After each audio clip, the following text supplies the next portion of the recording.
দর্শক আসসালামু আলাইকুম। নতুন একটা ভিডিওয়ে আপনাদের সবাইকে স্বাগতম।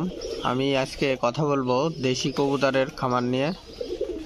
তো যারা কবুতরের খামার দিতে চাচ্ছেন বা কবুতর পালন করতে চাচ্ছেন তাদের নিয়েই মূলত এই কথাটা, বা তাদের নিয়েই আজকের এই ভিডিওটা। তো সবচেয়ে বড় বিষয় হচ্ছে দেশি কবুতর আর বিদেশি কবুতর পালনের কিন্তু অনেক পার্থক্য রয়েছে। আপনার দেশি কবুতরের বাচ্চা হবে বেশি, আবার এটার রোগ প্রতিরোধের ক্ষমতাও বেশি। এদের আলাদা করে ভিআইপি কোনো খাবার দেওয়া লাগে না। কিন্তু আপনার বিদেশি কবুতর যেগুলো আছে সেগুলোর কিন্তু আবদ্ধভাবেই মূলত বেশিরভাগ চাষ করা হয় বা পালন করা হয়।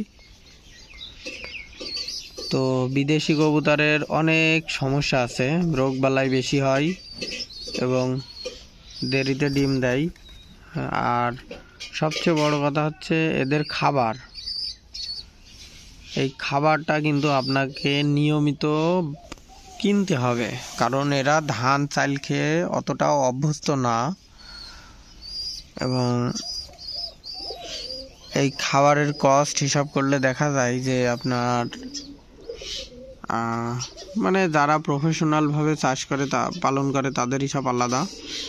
তবে যারা নতুন করে দিতে চাচ্ছেন তারা আগে দেশি কবুতর দিয়ে স্টার্ট করতে হবে,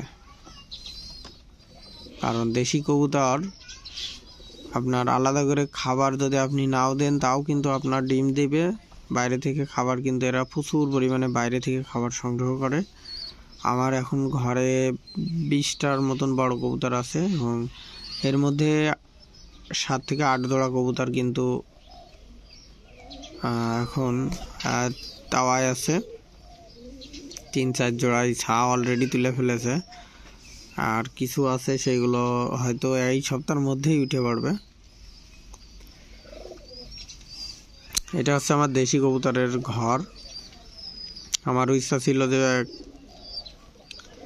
বিদেশি কবুতরের একটা ছোট্ট একটা খামার দিব, তো সেটা আপাতত না, কিছুদিন পরে দিব ইনশাল্লাহ। আর একটু অভিজ্ঞতা হতে হবে।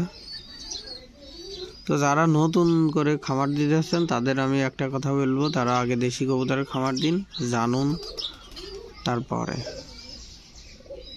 তো দেখা হবে পরবর্তী ভিডিওতে। ততক্ষণে ভালো থাকবেন, সুস্থ থাকবেন। আল্লাহ হাফেজ।